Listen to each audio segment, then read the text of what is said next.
नमस्कार साथियों, हमारे आज के वीडियो में आप सबका स्वागत है। 2 दिन से आपको वीडियो नहीं मिल रहे हैं, इसके लिए हमें खेद है, क्योंकि हम कुछ तैयारी कर रहे थे आप लोगों के लिए, जिसका मार्गदर्शन हमारे परम आदरणीय साहू सर ने मार्गदर्शन दिया और बहुत अच्छा लगा। तो मित्रों, चलिए अब शुरू करते हैं आज का वीडियो आपके लिए। तो मित्रों, हमने आपको कुछ परिभाषाएं बताई थी, आपने सुनी होंगी शायद, है ना। जैसे कि वाणी के विषय में बताया था, डांगुर वाणी, खंडारी वाणी, नौहारी वाणी, गोबरहारी वाणी, इन 4 वाणियों के विषय में अपन ने चर्चा की थी, है ना। तो आपको बताई गई थी वाणी के विषय में, और फिर हमने आपको बताया वाग्यकार के गुण भी बताए, है ना। फिर आपको और भी कुछ परिभाषाएं आपको दी, है ना। गीति की परिभाषा दी। अब आज हम जो परिभाषा बताने जा रहे हैं वो है पंडित। तो आइए जानते हैं अब अगली परिभाषा। मित्रों, आप ये ना कहें कि आपने भाग 3 तक तो पहले अपलोड कर दिया, भाग 4, भाग 5 और अन्य चीज़ें अभी अपलोड नहीं की। तो मित्रों, जिस भी तरह से हमें परिभाषाएं जहाँ भी मिलती जाएंगी, हम उसको आप लोगों को रिकॉर्ड करके देते जाएंगे और भाग बनाते जाएंगे, ऐसा कुछ नहीं है। अभी तो हमारी जीवन परिचय की श्रृंखला भी चल रही है, उसे भी पूरा करना है। बहुत से जीवन परिचय हैं, अभी ये मत कहिएगा कि जीवन परिचय समाप्त हो गए। अभी तो बहुत से मुख्य कलाकारों के हमने परिचय ही नहीं दिए। तो चलिए अब शुरू करते हैं आज का वीडियो। बाद में और भी चीज़ें हैं, चर्चा करेंगे। सबसे पहली अब आज की परिभाषा है पंडित। जो व्यक्ति संगीत में, कला में साधारण तथा संगीत शास्त्र में असाधारण, यानी जिसे शास्त्र का विशेष ज्ञान हो, वही मित्रों पंडित कहलाता है। क्या? जिसे शास्त्र का विशेष ज्ञान हो। मान लो कला में साधारण और शास्त्र में, संगीत शास्त्र में असाधारण हो। असाधारण मतलब बिल्कुल ऐसा हो जैसे बिल्कुल जो सामान्य व्यक्ति ना कर सके, वही, यानी शास्त्र का विशेष ज्ञान हो, जिसे वह पंडित कहलाता है।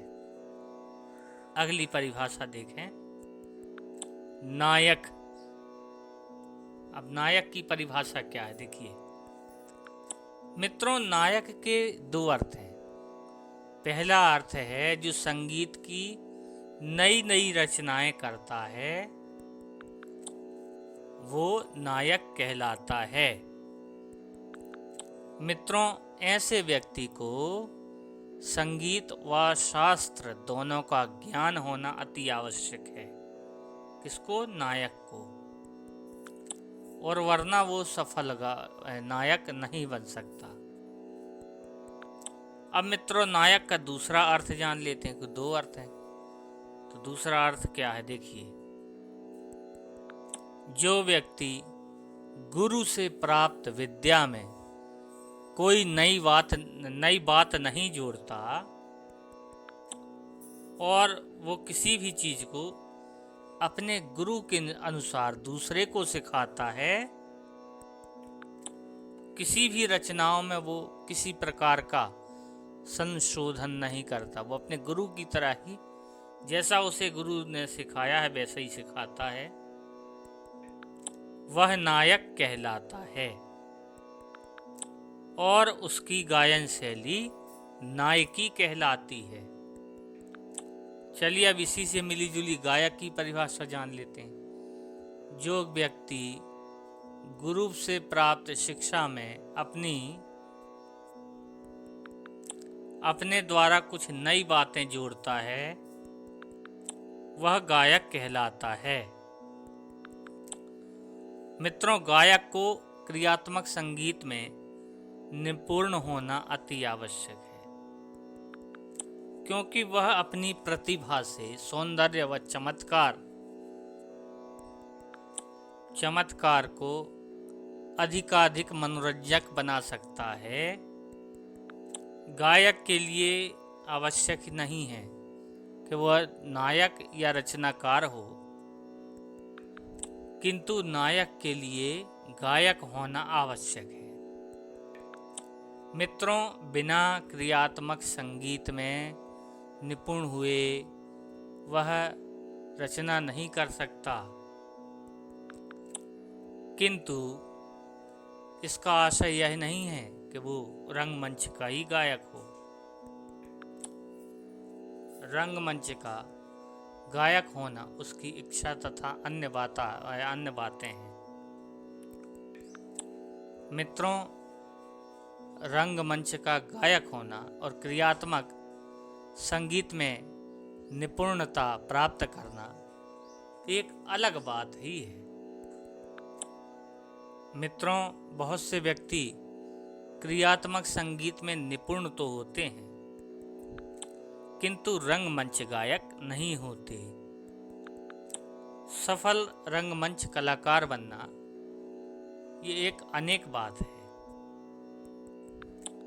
अब आता है परमील प्रवेशक राग। इसकी परिभाषा जरा विस्तार से जान लीजिए, क्योंकि इसे हमने बताया तो था लेकिन उतना विस्तार से नहीं था, क्योंकि हम इसके विषय में थोड़ा सा हमने पढ़ा और अब हम बताने जा रहे हैं। तो चलिए परमेल प्रवेशक राग के विषय में अब आपको बताते हैं। जो राग एक थाट से दूसरे थाट में प्रवेश कराते हैं वे राग परमेल प्रवेशक राग कहलाते हैं, जैसे मुल्तानी, जयजयवंती आदि। मित्रों, ये दो थाटों के बीच का राग होता है, इसीलिए इनका गायन समय दूसरे थाटों के बीच होना चाहिए। सायंकालीन संधि प्रकाश राग के पहले ठीक मुल्तानी राग गाया जाता था। यह तोड़ी थाट से मारवा तथा मुल्तानी राग में प्रवेश कराता है, इसीलिए मुल्तानी को परमेल प्रवेशक राग कहा गया है। राग जयजयवंती खमास थाट से लिया गया है, जो काफी थाट के रागों में प्रवेश कराता है, क्योंकि खमास थाट में गा कोमल होता है और काफी थाट में खमास थाट में गा शुद्ध होता है, काफी थाट में गा कोमल होता है ना। और जयजयवंती में दोनों गा लगते हैं, शुद्ध भी है ना और कोमल भी। तो हो गया ना, सा नी ध नि सा सा ग म प नि सा सा नि ध प म ग रे ग रे सा रे ग रे सा नि सा ध नि रे ग म प ग म, ऐसा कुछ है। ग म ध ग म रे ग रे सा, ऐसे ही कुछ है शायद। तो हो गया ना दोनों गंधार का प्रयोग, इसीलिए इसे भी परमेल प्रवेशक राग कहा जाता है। अब आता है अर्धदर्शक स्वर। साथियों, उत्तर भारतीय संगीत में मध्यम स्वर का बहुत महत्वपूर्ण है। मित्रों, हमें इससे यह प्रतीत होता है कि किसी राग का गायन समय अब प्राप्त हो गया, मतलब दिन का समय है कि रात का समय है, यह हमें पता चलता है इससे। काय से? मध्यम मतलब माँ से। इसीलिए मध्यम को अर्धदर्शक स्वर कहा गया। मित्रों, संगीतकारों ने समय बराबर जो 24 घंटे का समय है उसको 2 भागों में बांटा है, 12-12 भागों में, मतलब विभाजित किया 2 भागों में, 12-12 घंटे में, है ना। तो है ही, लेकिन संगीतकारों ने किस तरह विभाजित किया है इसे भी देखते हैं। मित्रों, प्रथम भाग को पूर्वार्ध, जिसे 12 बजे दिन से 12 बजे रात तक माना है। दूसरे भाग को उत्तरार्ध माना है, जिसे 12 बजे रात से 12 बजे दिन तक माना है। तो मित्रों, इससे मध्यम भी बांट दिया गया। जो पूर्व भाग है उसमें तीव्र मध्यम का प्रयोग किया जाता है, और जो उत्तरार्ध है उसमें, दूसरे भाग में, शुद्ध मध्यम का प्रयोग किया जाता है। जैसे कि आप देखते हैं राग भैरव, राग भैरवी, है ना, होता है ना, इसमें तीव्र मध्यम का प्रयोग होता है। इस प्रकार मित्रों, मारवा, मुल्तानी, पूर्वी और यमन राग को ले लीजिए, इसमें तीव्र मध्यम का प्रयोग किया जाता है ना। रे ग रे सा पा मा ग रे नी रे सा, है ना, किया गया ना। तो यही बात है मित्रों। इस नियम के एक अपवाद भी हैं।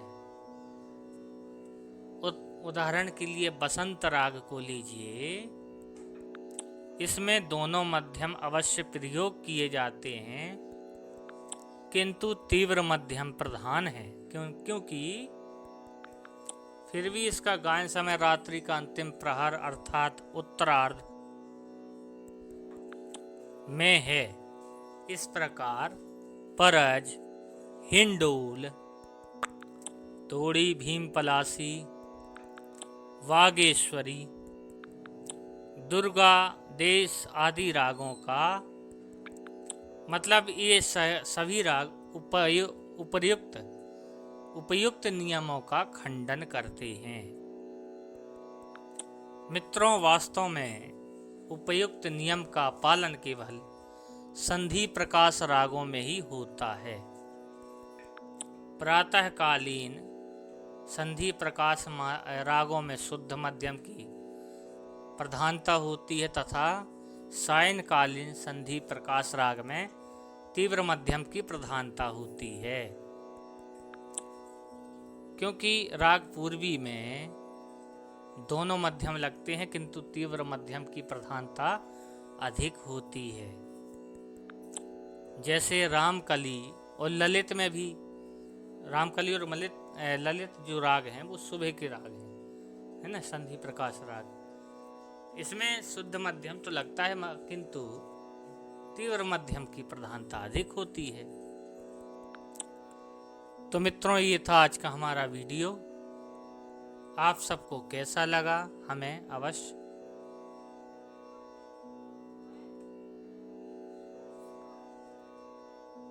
तो आप सब हमारे वीडियो को सुनें और लाइक करें, शेयर करें अपने दोस्तों को व्हाट्सएप, फेसबुक, इंस्टाग्राम, टेलीग्राम, इन सभी ऐपों में, है ना मित्रों, ताकि सभी सुन सकें, सभी हमारे वीडियो से प्रभावित हो सकें और सभी को इसका लाभ मिल सके। साथियों, इन सब का लाभ आप लोग लेते रहिए, है ना। तो यही परिभाषाएं अब समाप्त होती हैं। अब परिभाषाओं का दौर अब यहाँ से खत्म होता है। ठीक है मित्रों, मतलब पूरे से खत्म नहीं, हमारा कहने का अर्थ ये है कि अब यहाँ से परिभाषाएं समाप्त होती हैं। पढ़ते रहिएगा इन्हें, और वीडियो को लाइक भी शेयर भी करते रहिएगा, और साथ में चैनल को भी मत छोड़िएगा, चैनल को भी सब्सक्राइब करिएगा, ताकि और भी वीडियो। अच्छा, नोटिफिकेशन को कई लोग ऑल पे सेट करना नहीं जानते, है ना। तो जहां सब्सक्राइब लिखा होता है मित्रों, उसके बगल में एक ऑप्शन बटन होता है, ऑप्शन बटन पर क्लिक करिए और उसे पर्सनल, अनलिस्टेड और ऑल पर के में जा करके 3 ऑप्शन होते हैं, पर्सनल, अनलिस्टेड और ऑल। तो आपको किस पे सेट करना है? ऑल पे। ऑल पे सेट कर दीजिए, तो जो भी हमारे वीडियो नोटिफिकेशन होंगे, जो भी हम वीडियो डालेंगे, उसका नोटिफिकेशन आपको ऊपर दिखाई दे जाएगा। ठीक है, तो यही बात है सब। तो चलिए साथियों, अब हम चलते हैं, है ना। और हमारे टेलीग्राम के 2 चैनल हैं, प्रदीप रैदास म्यूजिकल ग्रुप और सर्वेंद्र भैया का चैनल है म्यूजिक थ्योरी। दोनों चैनलों की लिंक आपको डिस्क्रिप्शन में मिल जाएंगी, दोनों को ज्वाइन कर लीजिए, है ना। और क्योंकि हमारे सर्वेंद्र भैया के चैनल में आपको जो संगीत से संबंधित जो भर्तियां निकलती हैं, वैकेंसी निकलती है, उसकी जानकारी आपको दी जाएगी। और साथ में आपको जो हम रिकॉर्ड कर रहे हैं वही जो किताबों में है, वो किताबें भी आपको मिल जाएंगी, है ना मित्रों। अच्छी अच्छी किताबें हैं, आप लोग पढ़ना चाहें तो चैनल पर जाइए, पढ़ेंगे। ठीक है, और यदि ऑनलाइन संगीत सीखना चाहते हैं तो हमारे चैनल पर ज्वाइन करिए। ठीक है, वही चार्ज है 800 रुपये प्रति महीने। ठीक है, और यदि आप अपने क्षेत्र में कोई कार्यक्रम कराना चाहते हैं तो हमारे जो कॉन्टैक्ट नंबर हैं वो डिस्क्रिप्शन बॉक्स में है। ठीक है, और जो वादक भी आपको चाहिए, स्पेशल वादक, तो उनका नंबर भी हमारे डिस्क्रिप्शन बॉक्स में है। आप वहाँ से नंबर निकाल कर कॉल कर सकते हैं, और कॉल करके उन्हें बुला भी सकते हैं। ठीक है, चलिए फिर अब चलते हैं, बातें बहुत हो गई, है ना। फिर अब चलते हैं। नमस्कार, धन्यवाद।